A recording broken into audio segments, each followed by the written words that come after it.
Welcome, everyone. Good morning or good afternoon, wherever you're watching us from. Welcome to the webinar where we will explore the Urban Environment, Sustainability and Climate Change Master Track. My name is Mihaela Kracholova and I am an enrollment advisor at IHS.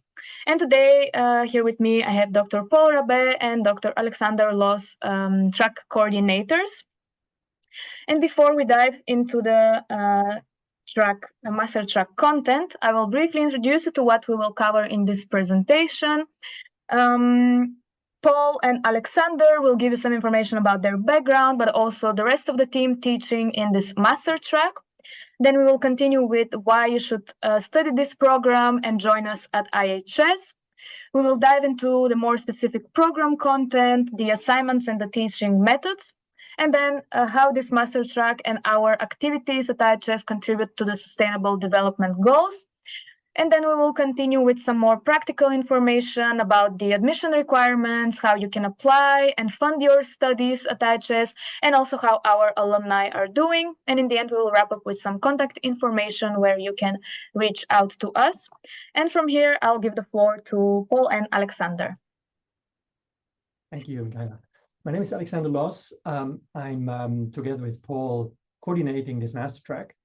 I have a background in climate change, so I'm a climatologist, but working here at IHS since several years already, and now switching or combining exact sciences with social sciences to explore the effect and the impact of environmental threats or environmental pollution on health and on the social and scientists' well-being, the well-being of the citizens. Sorry. So topics are air quality that I'm interested in, among others, and also heat island effects, and the climate or the energy transition process is also one of my topics I'm doing my research on.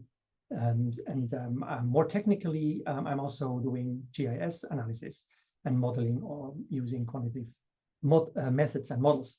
So when you would join our specialization, so you would probably do your master research related to those subjects together with me.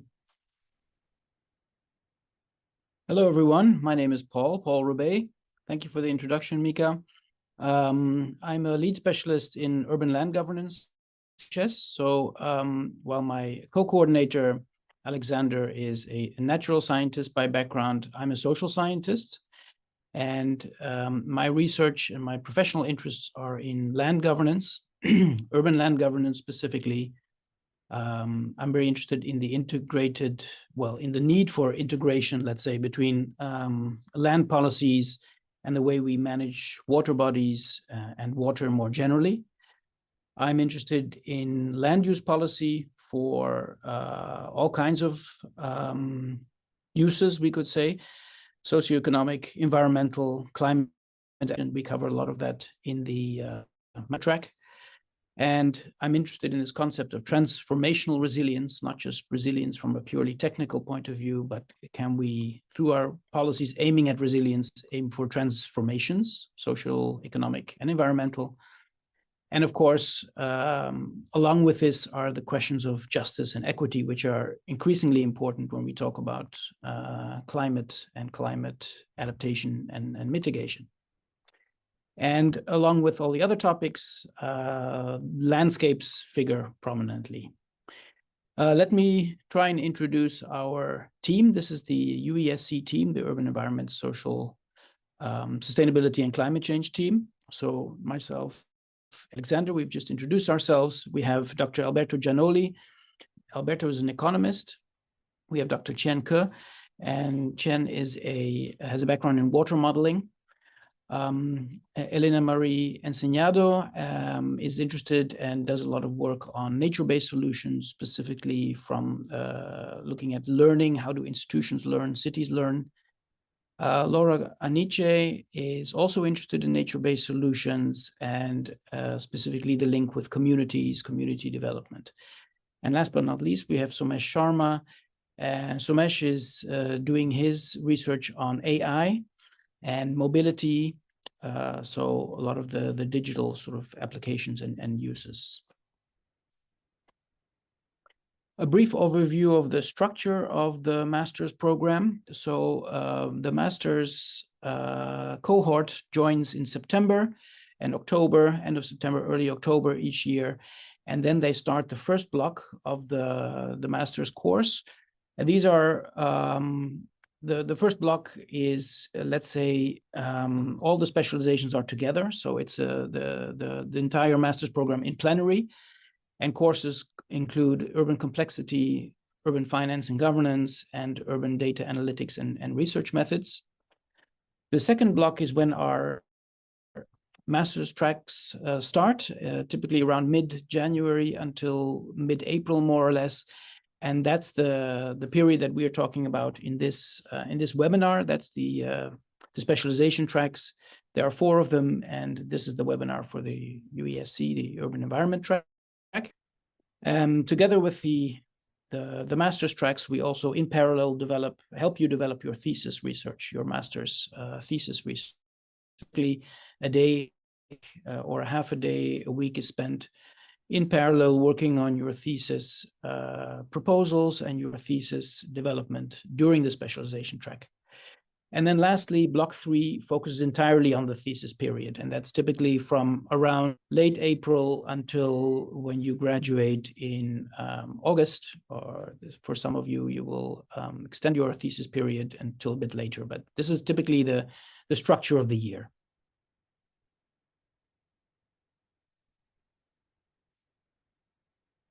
Alexander, would you want to start with the first point, or am I starting? You want to start? Okay. So there are a number of reasons why we believe it's good to our master's track offers a lot of value to you in your academic and professional careers. We have listed 4 points here. The first is by doing the UESC track, you acknowledge and incorporate the critical social, economic, governance, and justice dimensions of climate sustainability and resilience. And this has all kinds of applications in urban policy, but also in research that you will be conducting. And in for those of you with an interest in advisory work, in advisory projects. Alexander? Yep. In our program, we also cover several theories and also frameworks.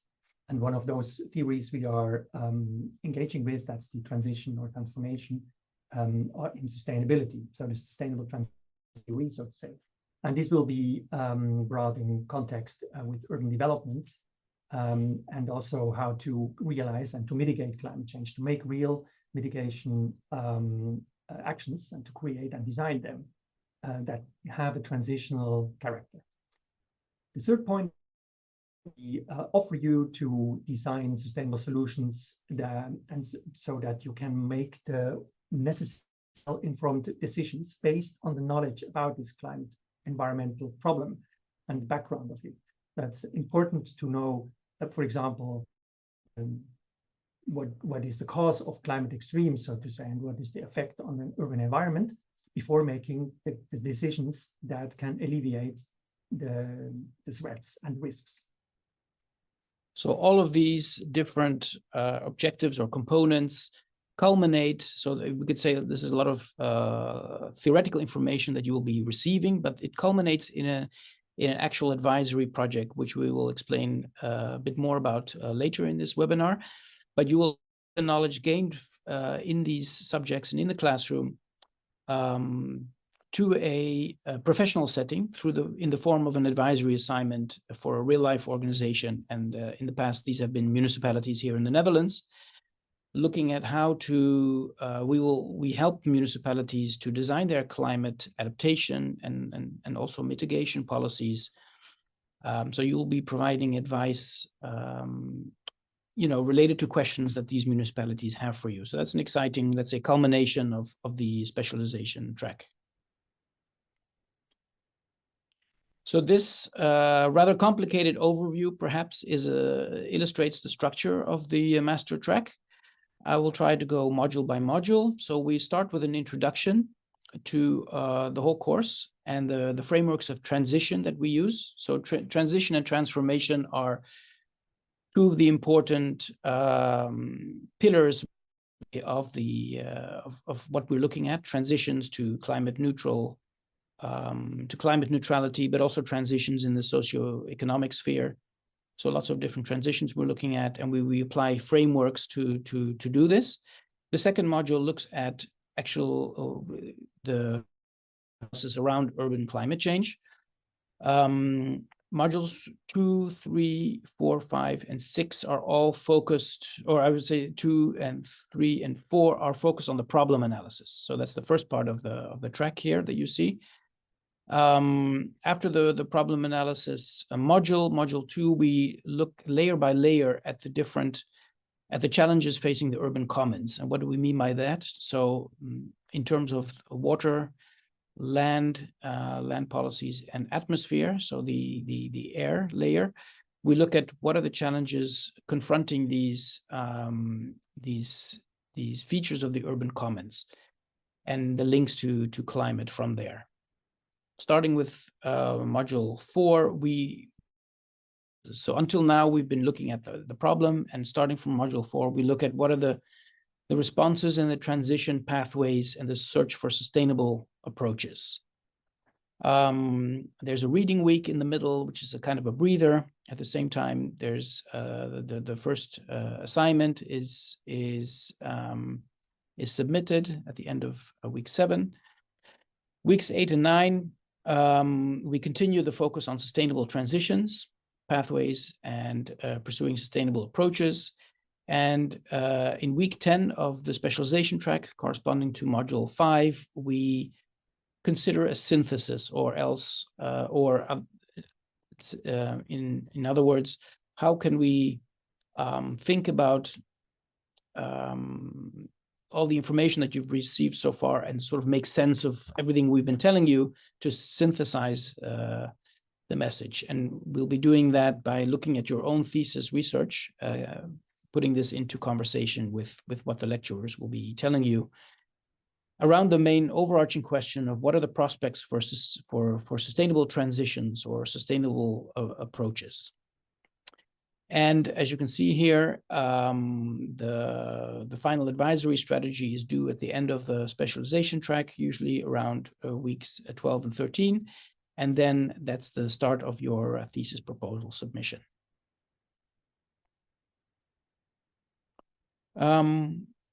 Our teaching methods and resources. So I'm going to talk a little bit about methods, and then Alexander will talk about some of the resources.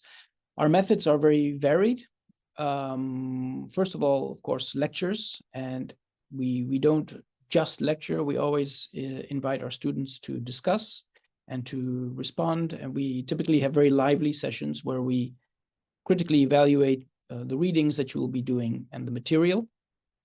We have lots of workshops as well, which involve group work.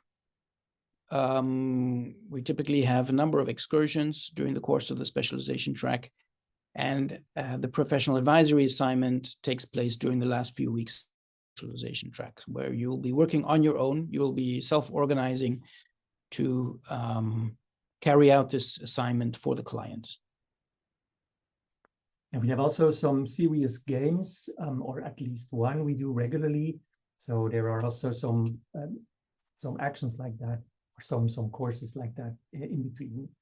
And then to the selected sources, yeah, we make use of well-known scientific resources, scientific research resources, like the peer-reviewed articles.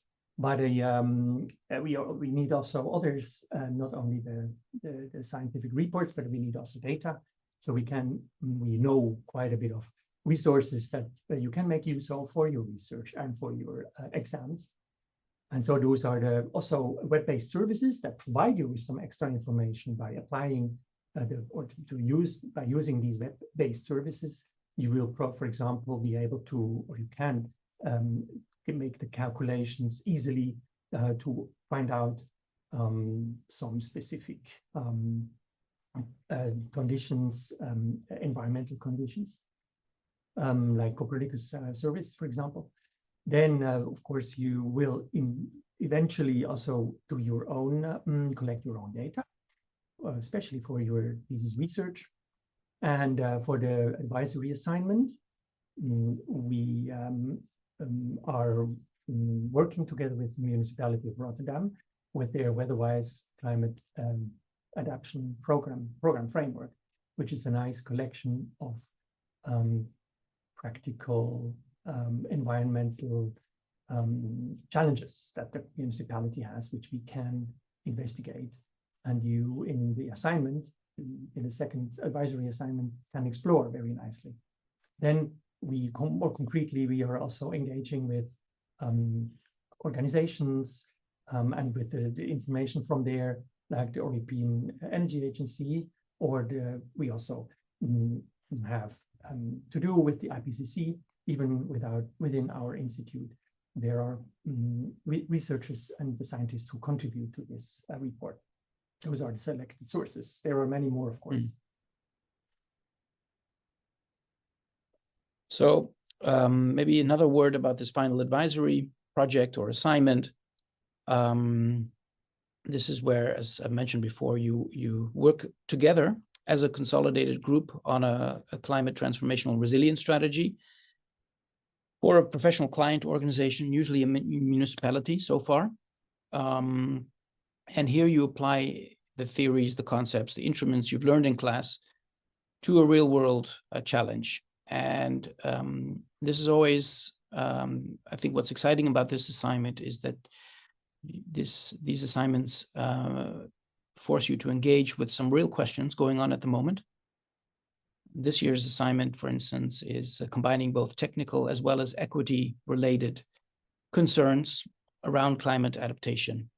Very challenging because all around the world we are grappling with these issues at this moment, how to make sure that our climate policies don't further the income gaps. How do we involve all groups of society to make sure there's,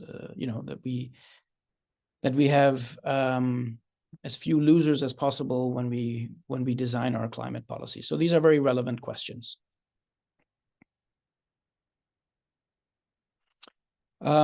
We've had a number of field visits or site visits over the last few years. This just shows you a couple of them. One of the frameworks that we're engaging with is the donut economics framework by Kate Raworth from Oxford University. A number of cities in Europe embraced this framework and are trying to implement it, including the city of Amsterdam, where we went to look at what does this mean concretely, embracing this donut, which the donut maybe in a nutshell is a framework which forces us to look at social and ecological transformations in an integrated way, so not separating the climate from the social and economic realities.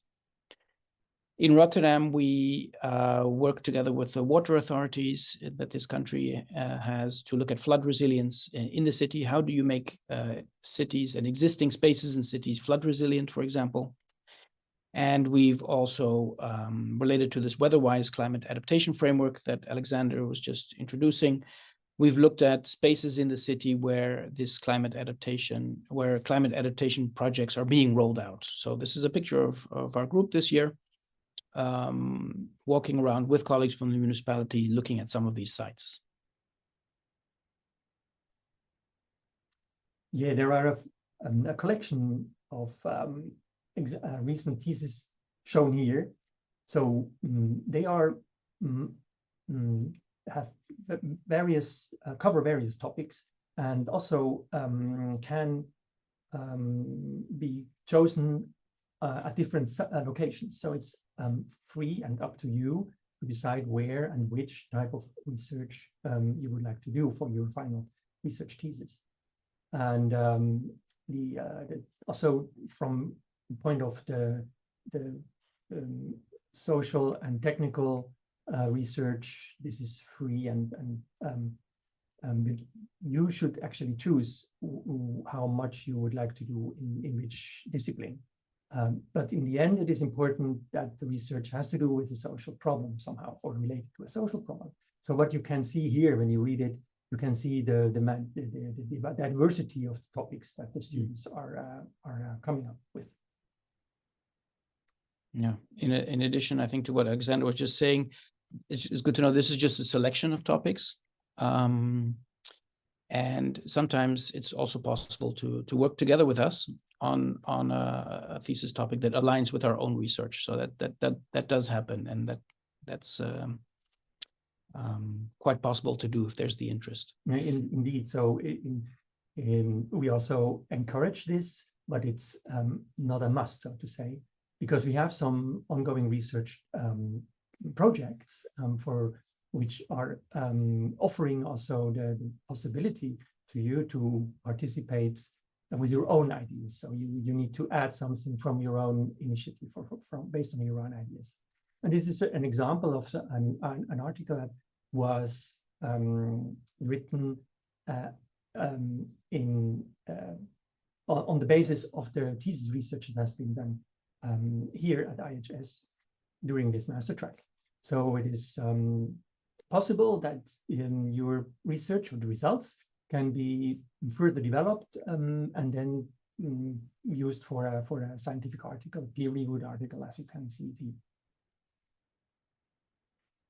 And this is another example of the same kind of collaboration. So a student together with staff members, also from outside IHS, by the way. So there's lots of possibilities in working together, collaborating with us in your research, or after you've done your research to seek publication together with us, and combining it with ongoing work that is done both here at IHS and with other institutes.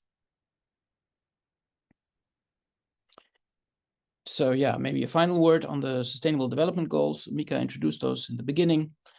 I would say that our specialization track on urban environment, sustainability, and climate change touches actually most of the SDGs in different ways. Again, this is a selection.